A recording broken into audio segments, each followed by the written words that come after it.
Et si on arrêtait d'opposer la peur et l'amour, et plutôt de reconnaître que la peur profonde, c'est plutôt une part de nous qui s'exprime, une part de nous blessée, souvent d'ailleurs reliée à l'enfance.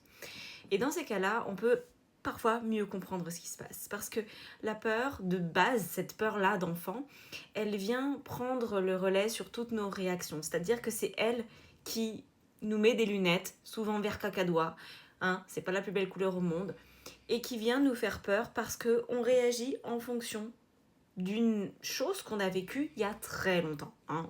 C'est des décennies et des décennies. Le problème, c'est que on va rencontrer quelqu'un.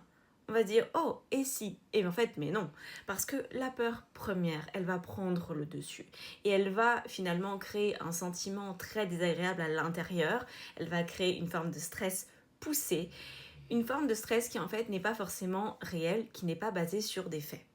Et le problème de cette peur, c'est qu'elle va prendre parfois tellement de place qu'elle empêche d'écouter l'intuition, qui elle est toujours dans un espace calme et serein. Mais en fait, cette peur, elle fait tellement de bruit que l'intuition, oh la pauvre, on l'entend pas trop.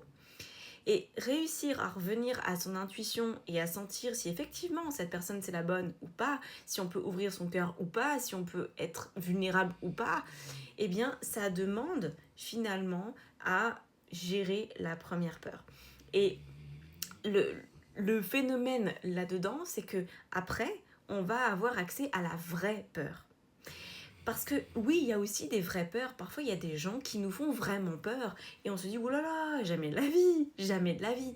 Mais si on n'arrive pas à se défaire de cette peur primitive, native, j'ai envie de dire, même pratiquement pour certaines personnes, eh bien, comment faire le distinguo? Comment savoir si on doit s'engager ou pas?